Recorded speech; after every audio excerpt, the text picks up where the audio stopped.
Malam ini kita menyadarkan diri kita, terlebih lagi yang berceramah, jangan kau hanya sampai menyampaikan ayat saja. Hai Abdul Somad, apakah kau yang bicara itu hatimu sudah hidup? Senantiasa merasakan diri, aku orang paling hina, aku orang paling kotor, ditempelkan kening ke lantai di tempat yang diinjak tapak kaki, mengatakan bahwa aku bukan siapa-siapa. Umur diberikan Allah 40, 60, 70. Berapa yang kupakai untuk menolong agama Allah? Berapa yang kupakai untuk mengingat Allah? Mata, tangan, telinga, kaki akan diminta tanggung jawab di hadapan Allah. Dulu dibangga-banggakan, dihormati, dimuliakan. Yang kami muliakan Al-Mukarram, Al-Ustadz. Tapi pada saat tiba masanya, yang kita bawa tak lain tak bukan innallaha la yanzuru ila ajsamikum. Allah tak menengok badan, fisik, bentuk tubuh, baju. Ini sampulnya saja. Wala ila suwarikum, Allah tak menengok rupa, wajah. Walakin yanzuru ila qulub. Hati kamu yang bersih itulah yang kau bawa menghadap Allah Subhanahu wa taala. Yauma la yanfa'u malun, harta tak berguna, wala banun, anak tak bisa menolong. Harta tak berguna, anak tak mampu menolong. Illa man atallah, kecuali orang yang datang menghadap Allah biqalbin salim, dengan hati yang bersih, hati yang tulus, hati yang memercikkan cahaya iman, hati yang bersih dari hasad, busuk hati, sum'ah, riya, takabbur. Itulah yang menolong di hadapan Allah Subhanahu wa taala. Apa kata Imam Ali radhiyallahu an? An-nasu niyam. Semua manusia waktu hidup itu tidur. Bapak tidur, ibu tidur, saya tidur. Semua orang waktu hidup itu tidur. Falamma matu, ketika dia mati, disitulah dia baru terjaga dari tidur panjang. Saat Israel mencabut nyawa, ditarikkan adalah satu centapan yang kuat. Disitulah kita baru terjaga dari tidur panjang. Betapa aku meninggalkan salat, betapa aku tak berzakat, betapa dulu kekuasaan. Aku lulus umur 30, pensiun 58, 28 tahun, apapun tak pernah kubuat untuk agama. Sibuk membesarkan anak, sibuk mengurus warisan.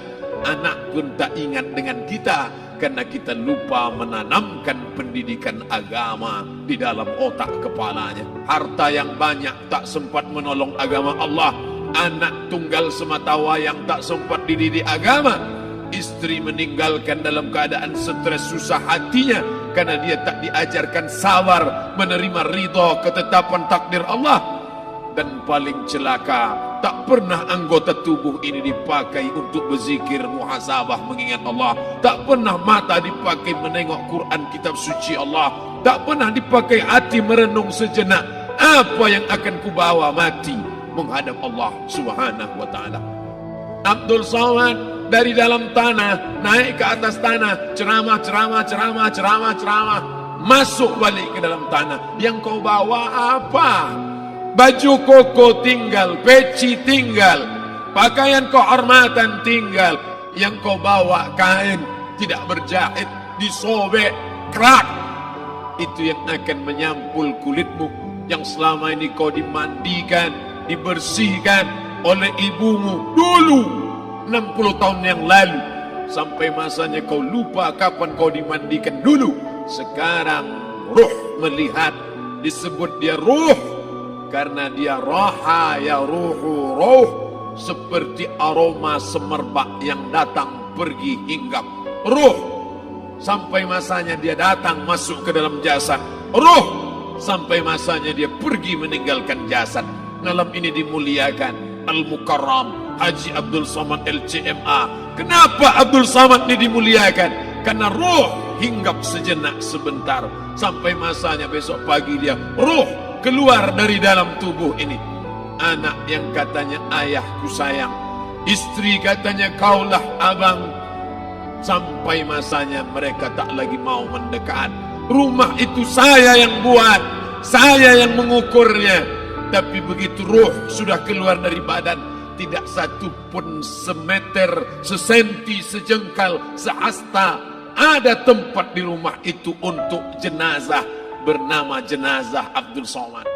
Mana kawan, sahabat, andai tolan, anak menantu, teman sekantor, semuanya pergi meninggalkan.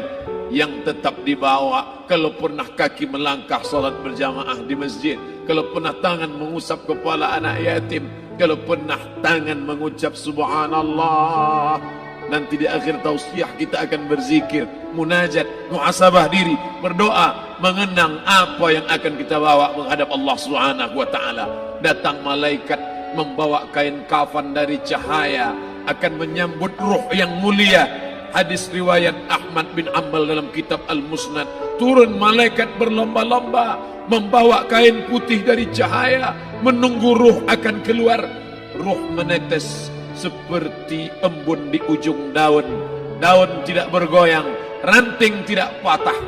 Ruh menetes pelan turun ke dalam kain kafan, dibawa malaikat ke pintu langit. Tak sabar mereka menyambut, inikah dia yang selama ini berjamaah? Berapa banyak yang masyhur terkenal di bumi, malaikat tak mengenal dia. Ini roh siapa? Tapi ini bukan LCMA, dia bukan ustaz, dia bukan ulama, tapi imannya dalam, kekuasaan dipakai menolong agama Allah. Rohnya keluar di bawah, semua malaikat mengucapkan salam. Inilah orang yang selama ini kami tunggu-tunggu, catatannya sudah lama. Setiap pagi petang malaikat subuh membawa catatan namanya, malaikat malam membawa catatan namanya. Kami merindukannya. Begitu orang-orang yang masyhur di langit tapi tak dikenal makhluk bumi. Tapi ada sebaliknya, yang rohnya disentapkan, ditarik malaikat dengan begitu tarikan yang sangat kuat. Nabi bertanya saat Isra Mi'raj kepada mereka yang sudah mati ribuan tahun yang lalu, apa yang kalian rasakan? Yang satu mengatakan seperti tebasan pedang di tempat yang sama beratus kali. Yang satu mengatakan seperti kambing yang dikuliti hidup-hidup. Yang satu mengatakan seperti mata kail pancing ditarik dari kulit yang basah. Maka kita berdoa setiap selesai salat, Allahumma hawwin alaina, ringankan kami ya Allah, fi sakaratil maut, di saat sakaratul maut yang amat sangat menyakitkan itu, di saat malam pertama di tempat yang gelap, di tempat yang tak pernah diimpikan oleh orang, tapi kita tetap melewati dan merasakannya. Perlahan-lahan cacing tanah, ular-ulat kalajengking akan menggerogoti kulit yang selama ini dimandikan, selama ini dipakaikan sampo yang mahal, selama ini dioleskan pelembab yang lembut.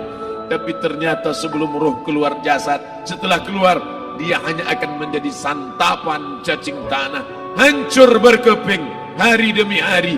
Yang pertama kali membusuk adalah mata, karena dia berisi cairan. Cairan ini mengering, busuk dan berlubang. Lalu kemudian usus sebulan di dalam tanah, mulai dia menggelembung masuk angin dan dia meletus pecah. Cacing-cacing tanah mulai datang menggerogoti, memakan. Habis, siap tak siap, suka tak suka, kau akan didatangkan. Apa yang akan ditanya oleh Allah? Perbuatanmu, amalmu. Faman ya'mal mithqala dzarratin khairan yarah. Sebesar biji sawi, sebesar ujung rambut, kau aniaya orang, kau makan titik puluh keringatnya. U'tul ajira ajrahu, berikan upah pekerjamu, gaji tukang panenmu, gaji tukang cuci setrikamu. Kau makan, kau tahan 3 bulan. Dia tak menuntut, dia senyum, dia hanya mampu mengadu kepada Allah. Tapi titik peluhnya yang keringatnya, air matanya akan kau balas di hadapan Allah Subhanahu wa taala. Di saat itu tak ada siapa bisa menolong. Hari ini uangmu banyak, kau bayar pengacara handal 1 jam 100 juta, bebas tanpa syarat. Tapi di hadapan Allah semua akan bersaksi. Al-yawma nakhtimu ala, lidah yang selama ini pandai bicara dikunci, ditutup Allah taala yang akan bicara. Wa tukallimuna aydihim wa tashhadu arjuluhum, kaki akan bersaksi, tangan akan bicara, bima kanu yaksibun, yang pernah dilakukan di masa yang lalu. Mata melihat seolah-olah nyata perbuatan itu pernah dilakukan dulu. Kita lupa, kita tak ingat. Tapi catatan malaikat terlalu terang benderang. Wa in kullun lamma jami'un ladaina muhdharun. Catatan dibaca sampai-sampai orang itu tak percaya. Ma li hadzal kitab, kenapa buku catatan saya ini la yughadiru saghiratan, yang kecil-kecil, wala kabiratan, yang besar-besar, ahsaha, semua tercatat dalam buku catatan yang nyata. Dalam surat Al-Isra apa kata Allah? Iqra. Hari ini kalau dikatakan Iqra baca Quran, Iqra baca Yasin, malam Jumat Iqra baca surat Al-Kahfi, tapi sampai hari itu Yasin tak bermakna, Al-Kahfi tak lagi disuruh baca karena hidup sudah berakhir. Iqra, baca. Apa yang kau baca? Kafa binafsikal yawma alaika hasiba. Baca buku catatan amal. Sampulnya dosa, isinya dosa. Catatan kakinya dosa, sampul penutupnya dosa, bibliografinya dosa. Sampai ia pun tidak percaya, kenapa aku hidup hanya dosa saja. Saat itu dia mendengar teriakan azab, saat itu dia menyaksikan pekikan teriakan sakitnya siksa. Rabbana, ya Tuhan kami, farji'na, balikkan lagi kami ke dunia. Rabbana, ya Tuhan kami, absarna, mata kami sudah melihat azab, wasami'na, telinga kami sudah mendengar sakitnya pekikan teriakan jeritan. Farji'na, balikkan lagi kami ke dunia. Na'mal salihan, kami ingin amal saleh, kami ingin bantu masjid, kami ingin sekolahkan anak yatim, kami ingin muliakan fakir miskin, kami ingin bantu panti jompo. Farji'na, balikkan lagi kami dunia. Kami ingin salat tahajud, kami ingin tahiyatul masjid, kami ingin puasa sunat. Saat itu penyesalan tak lagi berguna. Na'mal salihan, kami ingin amal saleh. Andai kau beri kami tenggat waktu ya Allah, laula akhartani, kalau kau beri aku waktu, ila ajalin qarib, aku tak minta hidup 1000 tahun, ila ajalin qarib, sebentar saja kau hidupkan aku ya Allah. Di situ orang baru tahu apa yang pernah dilakukan dulu, yang di masa lalu. Tak ada cara lain kecuali malam ini kita bertaubat, taubat nasuha, mandi, solat sunat taubat. Ma min muslimin yuznibu zamban, ada orang silap, khilaf, buat dosa, salah. Siapa yang tak pernah salah? Sedangkan datuk moyang kita Adam pun salah, tapi dia mengetahui, sadar salahnya. Dia berdoa, Rabbana zalamna anfusana, kami sudah menzalimi diri kami. Wa illam taghfir lana, kalau kau tidak mengampuni kami, wa tarhamna, kalau kau tidak merahmati kami, dan akunanna minal khasirin, kami termasuk orang yang rugi ya Allah. Maka malam ini kita bermunajat kepada Allah, berdoa, mengenang masa lalu, bergelimang dosa, besok tak akan kita ulang. Kita minta ampun kepada Allah Subhanahu wa taala.